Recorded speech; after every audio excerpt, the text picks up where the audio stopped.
Now to begin the presentation of the Henry M. Jackson Distinguished Service Award, we welcome Mr. William Ingley, Vice President for Global Security Policy at Lockheed Martin. Lockheed Martin is tonight's major benefactor.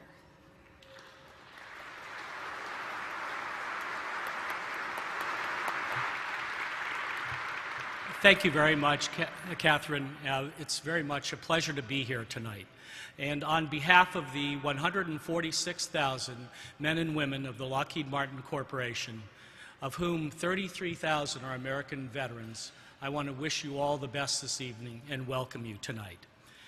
In 1982, Senator Henry Jackson received the first distinguished JINSA Leadership Award for his commitment to all of the principles that JINSA embodies. He was strongly committed to our nation's defense and support for our friend and ally in the Middle East, Israel, and he understood the importance of building valuable partnership relationships with friends and allies throughout the world.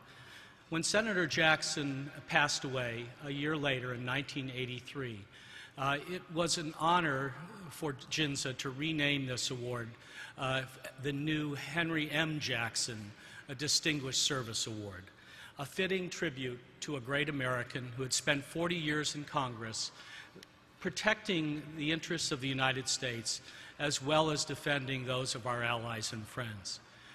For those of us who remember Senator Jackson, we remember him both as a very stubborn man, as a visionary, and someone who stuck to his principles. In 1979, long before 9/11, Senator Jackson, while visiting Israel, made the following statement, which I think shows just what a great man he was, and I quote, "I believe that international terrorism is a modern form of warfare against liberal democracies. I believe that the ultimate but seldom stated goal of these terrorists is to destroy the very fabric of democracy. I believe that it is both wrong and foolhardy for any democratic state to consider international terrorism to be someone else's war." Clearly, Senator Jackson was that kind of visionary. This is a special year for this award, as we honor not one, but 6 extraordinary Americans, national security leaders in their own right. As they guide their respective services and commands through this difficult and challenging time, each of these individuals has demonstrated exceptional leadership and commitment to the principles embodied in this award. On behalf of the men and women of Lockheed Martin Corporation, I'm extremely proud to see us supporting this important Distinguished Service Award, the Scoop Jackson Award, as I like to call it. And we are very deeply honored to support this year's recipients in their mission to safeguard America and their allies. Thank you very much, and please enjoy your evening.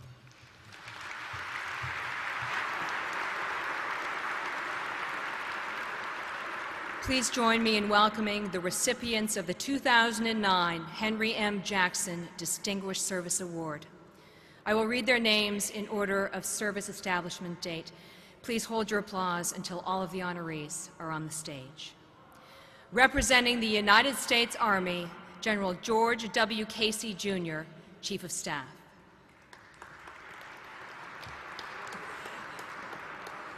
Representing the United States Navy, Admiral Gary Roughhead, Chief of Naval Operations. Representing the United States Marine Corps and its Commandant, General James T. Conway, Lieutenant General George J. Troutman, Deputy Commandant for Aviation.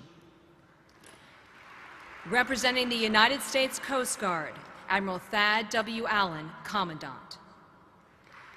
Representing the United States Air Force, General Norton A. Schwartz, Chief of Staff. Representing the United States Special Operations Command, Admiral Eric T. Olson, Commander.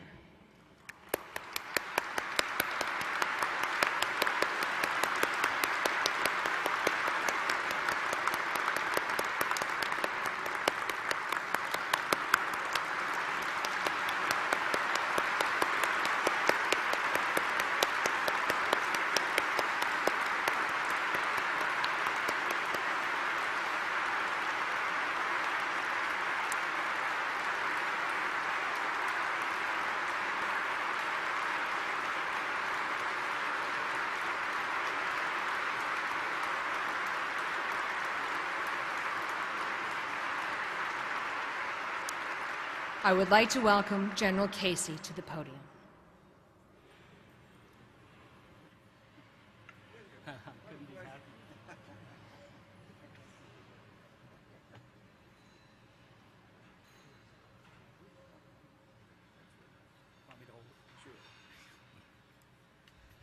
Well, thank you very much. We're smiling at each other because he was a year behind me at Georgetown, and we used to carpool together when he was a staffer on the House Foreign Affairs Committee and I was in Army Leg Affairs. Wonderful to be here tonight, and thank you very much on behalf of the men and women of our Army for that award. When I was getting briefed by the producer, there was a lot of angst that for some reason they think the generals and the admirals will speak longer than 3 minutes. I don't know where that comes from. Reminds me of one of my favorite jokes. There was at a prisoner of war camp, there was a Air Force pilot, an Army general, and a Marine sergeant major. And one day the commandant came in and says, I have bad news. Tomorrow you're all going to face, at dawn, you'll face the firing squad. But I'm here to grant you your last wish. Major, what's your last wish? And the pilot says, I would like to have dinner by candlelight with a beautiful woman. He said, it will be done. He says, General, what's your wish? The general sucks himself up to his full height of 5'9", looks the commandant in the eye and says, I'd like to address the troops one more time. He says, it will be done. He says, Sergeant Major, what's your last request? Sergeant Major looks the commandant in the eye and says, I'd like to be shot an hour before the general starts talking.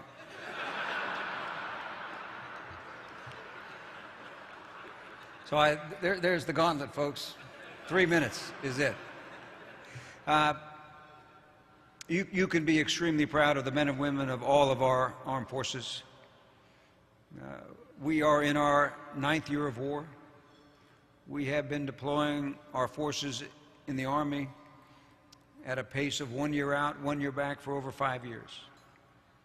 If you asked me 5 years ago if we could sustain that, I'd say no. I would have said no. So I'm amazed at the resilience and the strength of these forces. Over 1 million men and women have deployed to Iraq and Afghanistan. 5,000 of them have not come home. And they've left family members and loved ones, more than 20,000 across our country. 12,000 of our men and women in the Army have been recognized for valor, and you're going to meet one of them later tonight. And it speaks highly of the quality of the men and women that are serving their country in this time of war. Last year, 275,000 men and women enlisted or re-enlisted in the Army Guard, or the Reserve, each of them knowing that we were at war and they would go.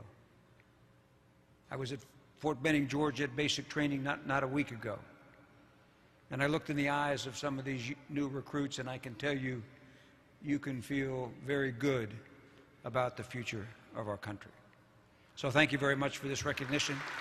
I'll give you the rest of my chiefs.